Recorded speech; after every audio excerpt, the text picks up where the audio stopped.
to Innsmouth, stranger.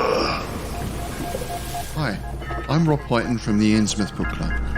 Join me and my fellow guide John Chadwick as we take you on a fortnightly tour of Innsmouth. We visit places such as the Picture House, the Library and Innsmouth Museum to discuss all aspects of weird fiction, whether it be book, film, music, TV or art. As well as that, we stop over at the Gilman House to have a chat with a resident guest. That includes authors, artists, musicians, in fact Lovecraftian creatives of all types. You can find our free shows on Patreon, and there you can also sign up as a patron, which brings you bonus content, plus a monthly PDF copy of Innsmouth News, which features articles, author spotlights, all the latest news and reviews, and more. You can find us at patreon.com/InnsmouthBC. We hope to see you soon, because remember, Innsmouth isn't just a place, it's a state of mind. This episode is brought to you by Donner.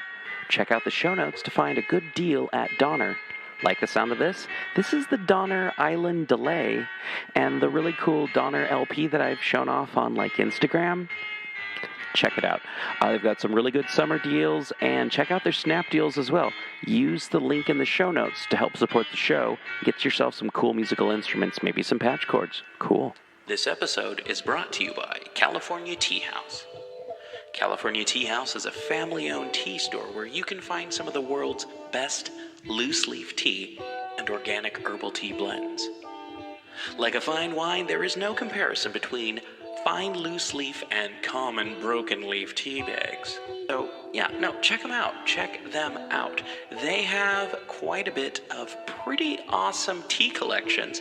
I'm a huge fan of their white teas. They have a tea club that you can join, but, they've got green tea, black tea, white tea, oolong, that Robios and herbal tea. They've also got teaware.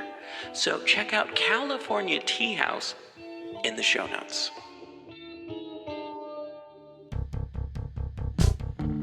Hey everyone, it's me, DB. Just reminding you, we have t-shirts in the shop.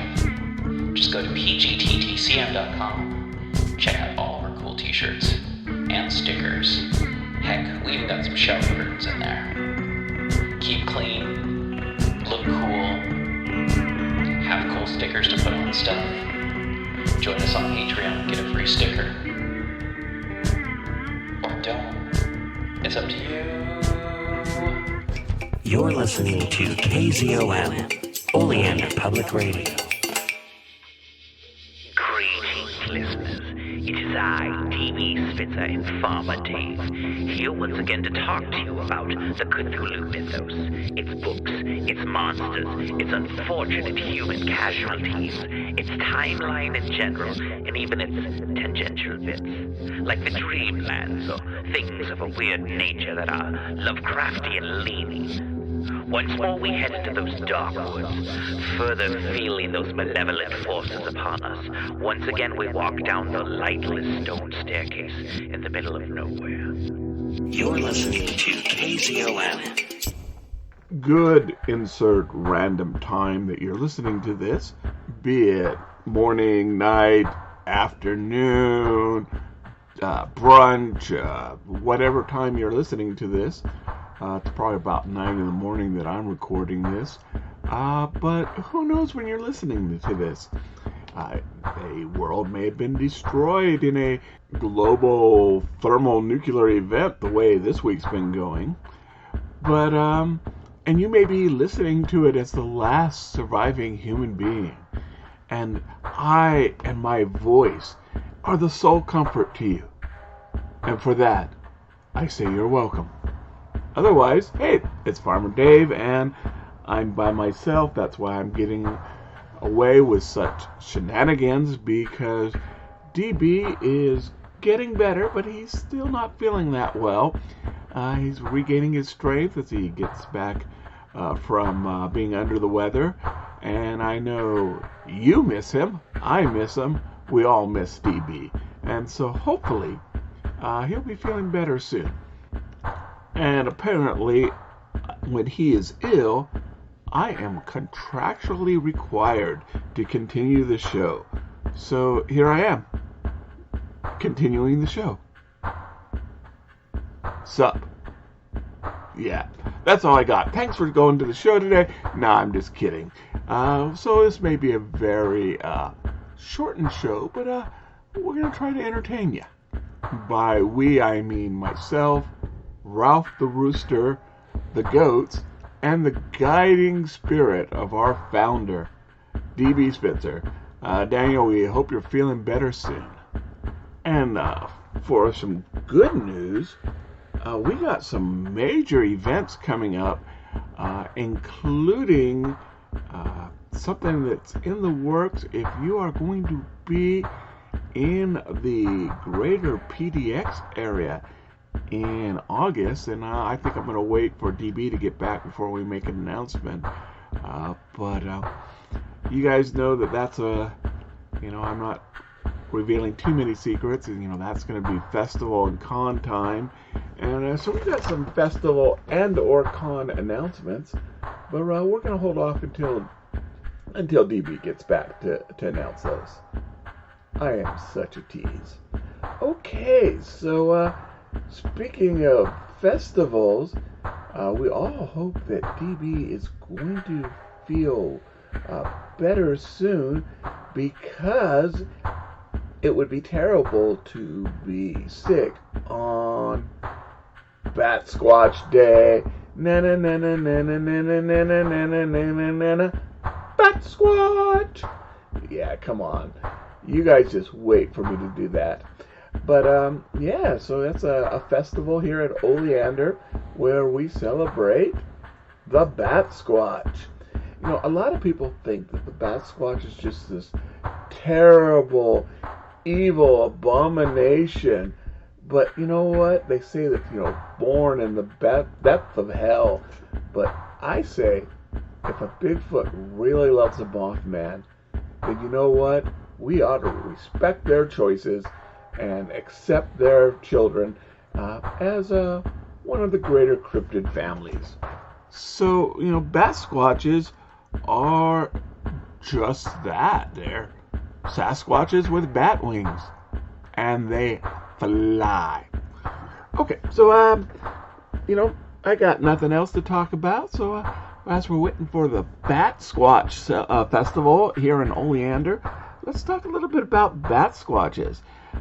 Even those who are really into cryptids may not have heard of this elusive and rare creature.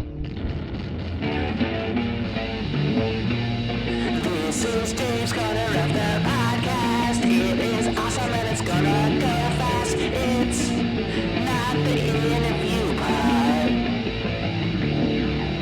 It's not the part where DB talks forever. It's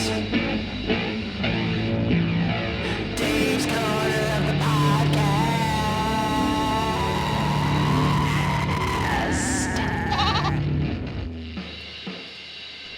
Now, here at the Batsquatch Festival, or I think it's officially called Batsquatch Days, we have this incredible Batsquatch sandwich. Everybody makes it, even at, Louie Louie's, Oblivions, Scout Troops, and the 5-H, because one more H better than the 4-H, all sell Oleander's world famous Batsquatch meatball sandwich. So you take a hoagie, and then you take meatballs and marinara or whatever, it's sort of the red tomato sauce, and it has onions and olives and then garlic and then Parmesan cheese. Oh, and underneath the meatballs, and I'm getting so hungry just talking about this, but underneath the meatballs and the tomato sauce, you put provolone cheese, and that is Oleander's famous Batsquatch sandwich. So, what does Batsquatch have to do with meatball sandwiches? Nothing. Absolutely nothing. It's just an excuse to make garlic-based, tomato-based, cheese-based sandwiches. And for that, Batsquatch, we thank you. So, let's talk about our beloved Batsquatch. But before we do, let us give his famous mating call. Are you ready? Na na na na na na na na na na na na na na na na. Batsquatch. That's how you call a romantically inclined Batsquatch, if I can use that word. I think I will. So, of course, there's been Batsquatch stories about in Oleander. Well, as long as there's been an Oleander, even the Native Americans talked about it. But the rest of the world, Batsquatch is pretty new as cryptids go. The 90s were this sort of heyday of cryptid appearances, where a lot of different cryptids that had never been seen before just started popping up, including probably the most famous of the 90s cryptids, or 80s cryptids, is Chupacabra. So this guy was basically driving down in the Mount St. Helens area, which is not too far. It's, 120 miles from Oleander. You can't see Mount St. Helens from Oleander, but if you go into Portland, you can. And as soon as I say Mount St. Helens, you all think of the volcano and the big explosion that happened, I think in '80. But if you're traveling in the Portland area, you see all these mountains. Mount Hood, of course, is just so majestic. Mount Adams, and then all of a sudden there's this big mountain with snow on it, and it's not pointy, it's a flat top. That is Mount St. Helens, which of course the top was blown off in a volcano in the 80s. Well, around that area, this guy was driving in mid-90s, 94 I think, and he sees Batsquatch, which is this 9-foot sort of giant ape-like creature with bat wings. And it had bluish fur. I kind of think like black blue, but maybe it was like bright robin eggs blue. I don't know.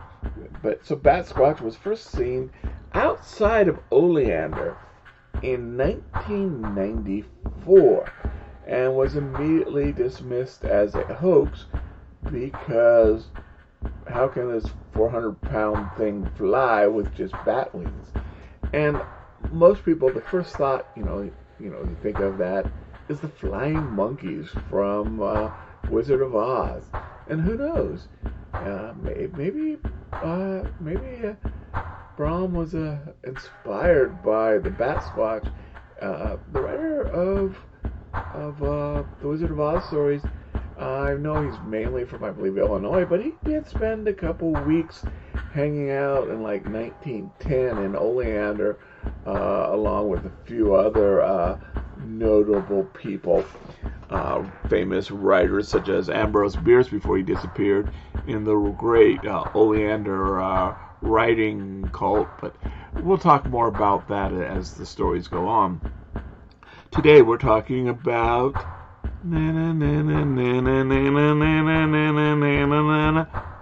Batsquatch. So, before we talk about Batsquatch, and I mean, obviously this is a reference to Batman, but, specifically the Adam West Batman. Let's talk a little bit about its progenitor, and that would be the world's famous Mothman. So, if you saw that Richard Gere movie that talks about, Mothman and Moth being this sort of totem of destruction, symbol of the outer gods and the ultra-terrestrials, and I'm not sure that the real John Keel would debate that too much, but the term Mothman was not an ancient, it's not a Native American term, It was created by an AP copy editor who's never been given credit, but who is basically believed to have coined the name because of the Adam West Batman TV show, and it worked. If it was called the Flying Cryptid, or the Silver Bridge Monster, it would not have captured people's attentions as much as Mothman. Now, Batsquatch is not exclusively Washington or Oregon or the Pacific Northwest. About 2008, 2009-ish, he was seen outside of the Pacific Northwest. Possibly, maybe he was on vacation, and that's Mount Shasta. And let's face it, places like Hood and Mount St. Helens, Mount Shasta is the creepy place of, the West Coast. It's basically, in ways I would say it, maybe not as famous, but it's known as this paranormal hotspot. I would say up there with the Bermuda Triangle or Skinwalker Ranch. I remember as a child, my grandfather would tell me about the lights that people would see on Mount Shasta, and it may be some sort of, it may be a real event, it may be some sort of electrical release, but sort of like the Aurora Borealis or St. Elmo's fire that just seems to glow throughout the mountain, and it may be a real event, kind of like ball lightning that we just don't understand yet, but also these mysterious, tall, lean, pale people that lived up in Mount Shasta and only occasionally comes down to the different cities to buy goods. So Mount Shasta it really is this sort of West Coast paranormal hotspot, and Batsquatch was seen there by hikers. And this was sort of the first time it had been seen or reported since the 90s. And then there's this reporting in 1911, like of Akron, Ohio, someone seeing a Batsquatch by like a high school or something. I don't remember the details.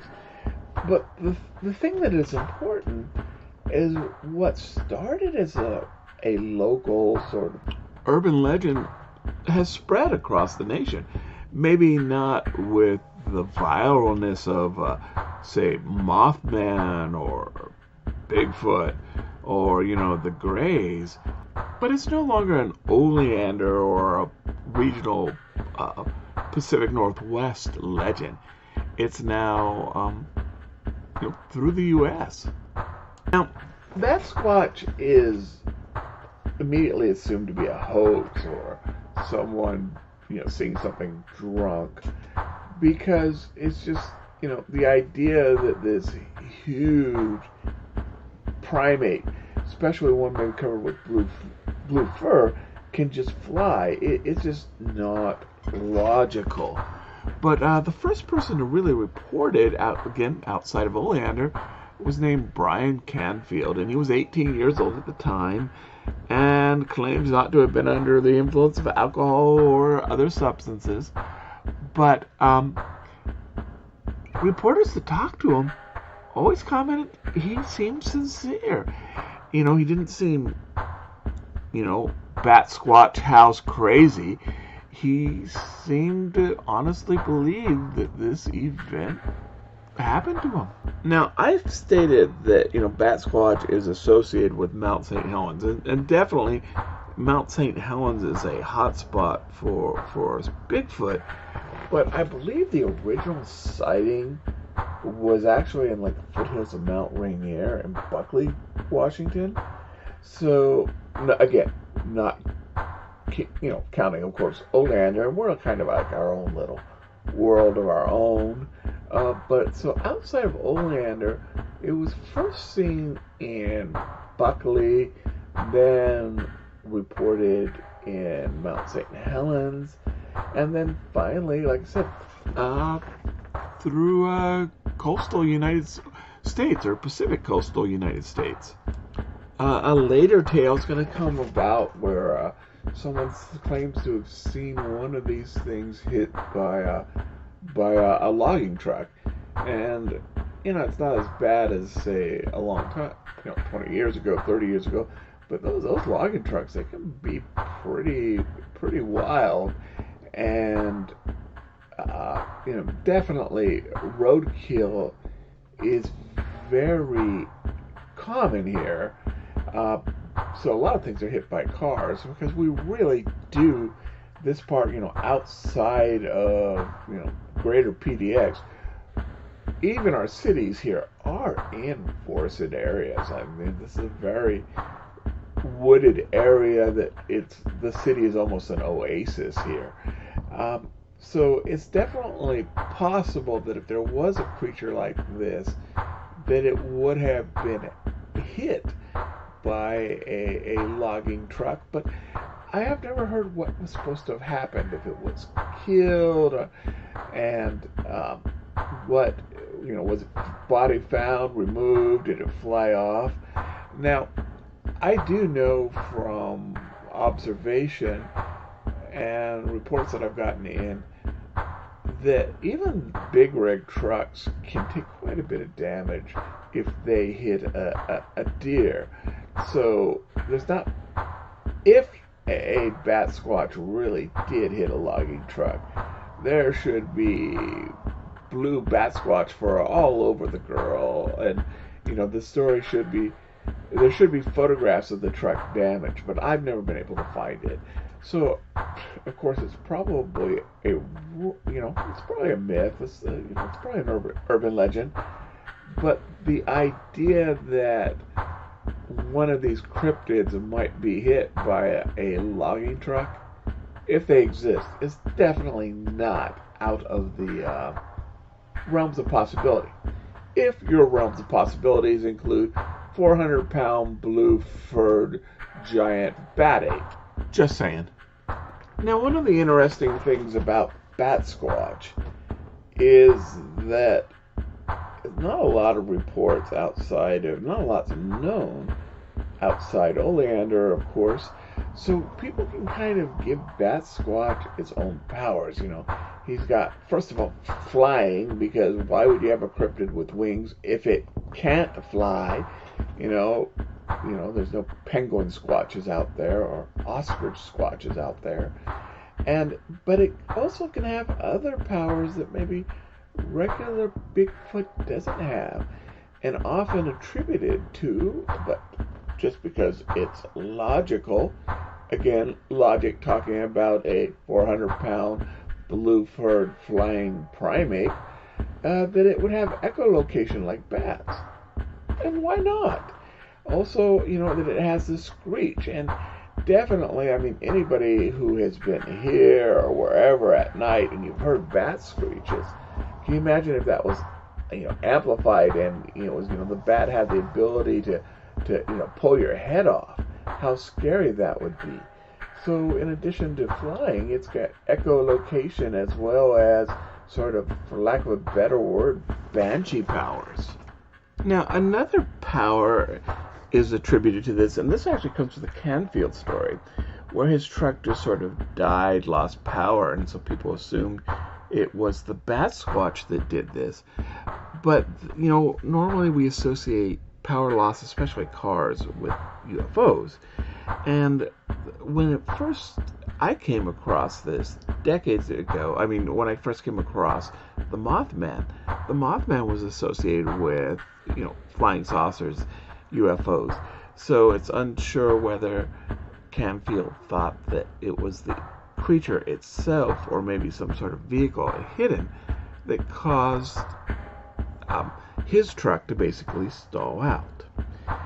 So there's a lot of questions and a lot of mystery, but there's also a lot of food and a lot of fun, and we're not the only ones that make Batsquatch foods. There's several out there. If you go ahead and just do the Google thing to it. But like I said, we're hoping that DB gets better so that he can attend our world famous Batsquatch Festival, Okay, I'm Farmer Dave, and we're going to take a little bit of break, and then I'm going to talk some more.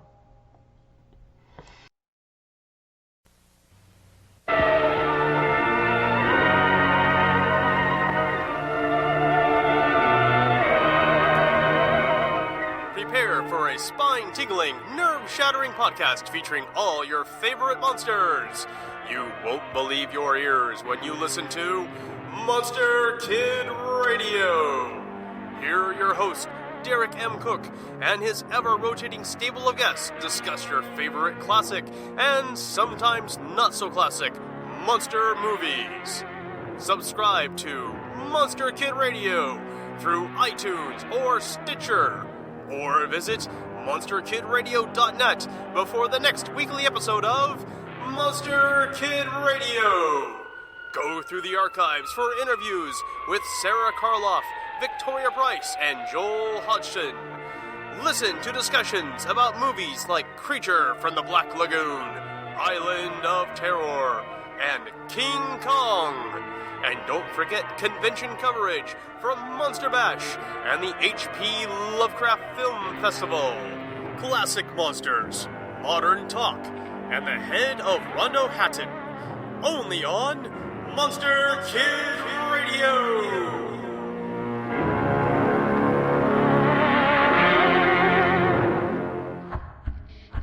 Thank you once again for listening to People's Guide to the Cthulhu Mythos. You can help show your support by going to the show notes and following any of the links that'll tell you how to support the show and how to support our guests. And thank you to all of our guests who you can find in the show notes. Rate, review, subscribe, and remember, patrons get priority access to asking us questions, suggesting topics, even, I don't know, submitting stuff. Actually, you don't have to be a patron to submit anything.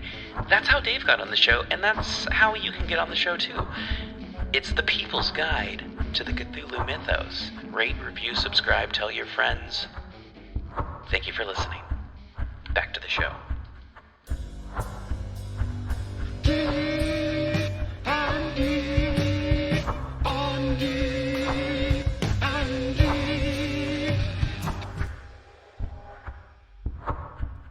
Hey everybody, I'm back and DB is still ill.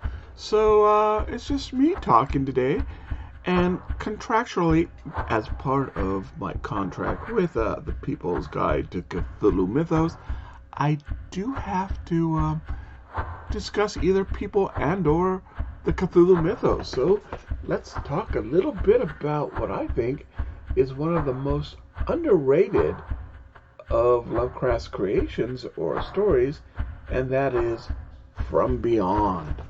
Now, if you heard last week when I talked about Lovecraft in space, then you remember that I talked a little bit about a coffee table book of science fiction that I got when I was in high school that talked a little bit about Lovecraft and said that the only Lovecraft story that was science fiction was The Color Out of Space.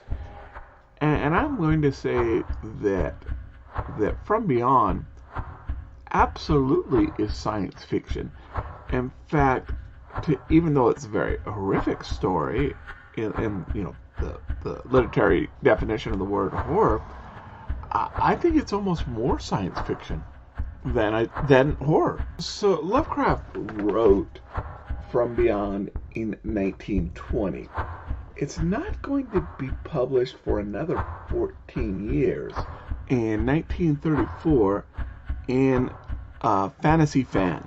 Fantasy Fan was very sort of unique, almost more a fanzine than a magazine. Never had more than 60 subscribers at once.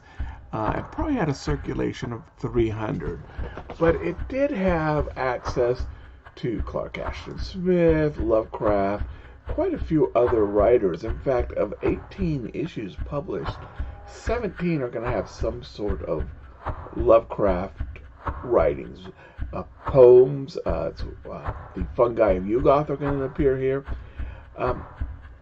They also had a sort of a called the boiling point, where writers such as Lovecraft and Smith could basically write about whatever was boiling them, whatever they felt was an urgent to talk about. And Arkham House will eventually combine these and make them into a book. So it's a very important magazine, but we see that the story sat for 14 years, and when it was published in basically a free press. Despite, arguably, I mean, this is about to lead on to, 1934, 1936, can almost be seen as the heyday of Lovecraft's short stories. So, literally, this story was written 102 years ago. Wasn't published 102 years ago, but it was written. And as near as I can tell, there wasn't a lot of changes made in the 14 years. And I think that there's some reason why this period before 1920s and mid-1930s is going to be important to this story. As such, though, there's going to be spoilers.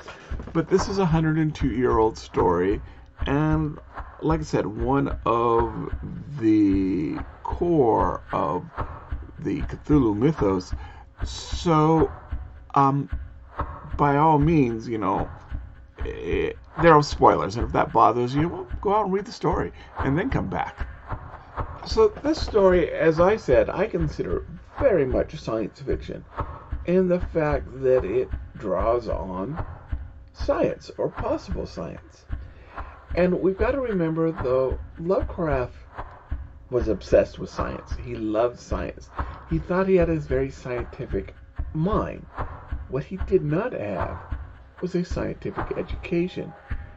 He didn't get through high school. He probably took basic science classes. He was excited. He never went to college, but he loved science and did a lot of reading. But he does not have a science background. Now, to be truthful, unless you're, say, Rudy Rucker, who had a PhD in mathematics when he wrote Hardware and Software, or maybe Arthur C. Clarke, who, besides 2001 and a lot of other stories, really did come up with the concept of communication satellites. Most science fiction writers have only a, normal grasp of science. And so we see a lot of fantasy put in lieu of science. And we see that in Star Wars, where, the X-Wings seem to have drag in space. They split the wings up into X's, so it'll slow them down. Well, there's no drag in space. And we love Star Wars because of its art house physics, not despite it. I think it's also important to remember that the next thing that Lovecraft is going to write, and again, remember, thank you, Ralph. I don't know if you heard that, but Ralph was commenting on what I was saying here. But it's important to remember these were written, this is the order they were written, not published in. And the next thing he's going to write is going to be Nyarlathotep, which is almost this warning about the dangers of unchecked science. Again, Ralph agrees with me on that, and at least that's a really good interpretation, I think, of the story that many people have had, that, science can be deadly, it can reach out and kill. And if that's not really what Lovecraft meant in Nyarlathotep, I think it could be seen as definitely an influence of the dream that he had that inspired Nyarlathotep. Now, one of the things that definitely, I think, really pushes this story from just good to excellent is the mad scientist character Tillinghast. Now, Lovecraft did not invent or even popularize the concept or trope of a mad scientist. That is pretty much seen invented by Nathaniel Hawthorne in his short story Rappaccini's Daughter, which of course is this classic. It's an amazing story, way beyond its time, and I would recommend it to anyone. The mad scientist as a trope is going to be a household known quantity with Mary Shelley's Frankenstein. Now, Tillinghast is he's a genius, but he's also very vindictive, almost sort of a gatekeeper type person. And if you weren't with him, you were against him. And so he's going to basically lay this trap for the narrator. And again, we see a classic Lovecraftian narrator that we don't know his name. He is unimportant to the story. And I don't mean that he's not unimportant. His action, kills Tillinghast, it stops the monsters. But the idea that characterization is secondary and not as important as the concept of story to Lovecraft. And Tillinghast, unlike, say, the Migos, his downfall is his humanity, or the bad parts of humanity. His pride, his vengeance. He wants to take revenge on the narrator. And he could have just gone his way, created this invention that is ahead of Einstein and Tesla combined, and become super rich and been the most famous person in the universe, but he doesn't. His intellect is converted, it is corrupted, it is subverted to his what would come up later terms much after Lovecraft wrote this, I believe. But basically his ego and his superego is subverted by his id. His base human emotions and desires, and to some extent passions, is stronger than Tillinghast's super strong, amazing, top of the planet intellect. He is the best of humanity, but he is also part of the most petty. And that he gives into these base whims takes him from a scientist to a mad scientist. So the Tillinghast device basically manipulates, stimulates part of the human pineal gland that allows people to see things. It's not that they're not there, that they're in most cases unperceivable. They can see all these creatures, almost like sea anemone type creatures and beings that exist in a parallel universe from us that we don't see. And because we can't see it or it can't perceive us, we exist in the same space but in a different dimension, and in most cases rather safely. Our ignorance is our protection. But when Tillinghast basically exposes the narrator and the world to these creatures' existence, he basically opens the door. And he uses this because he knows that these creatures will instinctively reach out and attack his enemy, the narrator. Now, I kind of want to compare From Beyond with one of my other favorite horror stories that deals with an invisible monster, and that would be Ambrose Bierce's The Damn Thing. And you can hear that definitely it's one of Ralph's favorite stories. He's really excited about it. And again, that's the blessings and curses of actually recording on a working farm. But back to The Damn Thing. So, in this story, and again, if you haven't read it, there's this invisible monster that is attacking and killing people. So Bierce's explanation for this is that this creature is a color that humans can't perceive, such as infrared or ultraviolet. And when he was writing this, we didn't really know a lot about it. And I've been told by people who are smarter than me, but maybe not the source of this, that's just it's a fake explanation. It's pseudoscience. It's gobbledygook. That you really can't have something like that big, organic, in a color that the human eye can't perceive, but it's a cool idea. And I'm not knocking Bierce or his writing. It's definitely a product of his time, and it's a great story. I love that story. That's one of those stories that really got me interested in horror. But, it's fantasy. It's not necessarily science, but that's fine. So the monster in the damn thing is basically a giant invisible mountain lion, or maybe a T-Rex or something. We don't really know what it looks like, but it acts and hunts like a mountain lion. Lovecraft is going to take this and do it one better. Now, Lovecraft is not beyond borrowing, Lord Dunsany. He definitely takes from Bierce, from Edgar Allan Poe. But this, as near as I can tell, is a unique concept that for the time. And you've got to remember that in 1920, the first airplane flight was only 17 years old, and the theory of relativity is only, 15 years old. So it's, this is an interesting time. Science is progressing. I think that this is kind of the first of the alternative dimension. Now, again, I'm sure it's been suggested.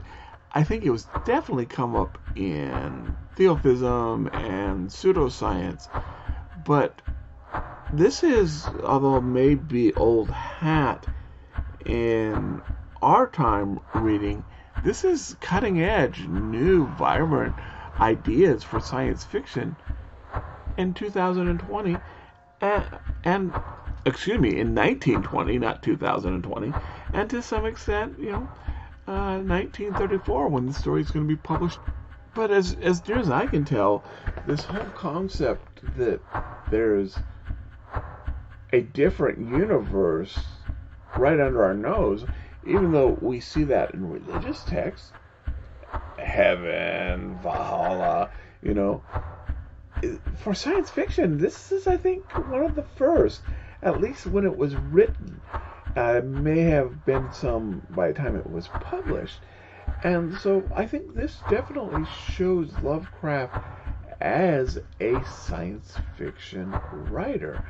And we see this too in one of his other stories, which I think is also equally undervalued, and that would be The Evil Clergyman, where the unnamed narrator, and I'm going off on a tangent here, I don't get the feeling that this guy is Randolph Carter, but maybe it's the guy from The Evil Clergyman.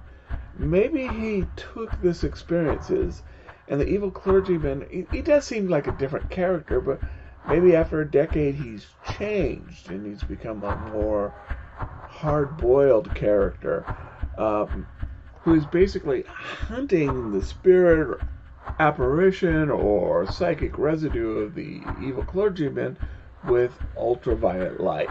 And I hadn't seen anyone actually suggest this, and I think most people consider, except for Randolph Carter, the narrators are unique individuals who have no other experience or story in these supernatural or the Cthulhu mythos. But I find that very interesting to link, the narrator from Beyond and the narrator from The Evil Clergyman. But I was once watching a panel at a con, and they asked, if Lovecraft had lived, what would you like to have seen him more of? And it was pretty much universally that they would like to have seen him in more of a sci-fi vibe. And I think this is definitely a sci-fi story, as well as Color Out of Space, but it's definitely much more techno, much more scientific than, say, some of his more mystical things, such as the Dreamlands. And it definitely has influence. I think one of the biggest influences was in a Stargate episode, where instead of traveling the universe through the Stargate, they come across something that basically is contagious, that allows people to see these creatures. And then they realize that they've existed, since the beginning. They're always there. They're harmless to us, or they can't really reach out to harm them. But it's so frightening because we can see them. There's a Star Trek episode, I think it's pretty close to that. So it's definitely a very influential story, thank you, Ralph, in the field of science fiction. And like I said, it's just a good, exciting story that I think is underrated. Well, we are all keeping our tentacles and fingers crossed that DB will be back soon. Then we can give you a really honest to goodness People's Guide to the Cthulhu Mythos, maybe even with some interviews. But until then, DB, we hope you get better. And this is Farmer Dave signing off. Bye.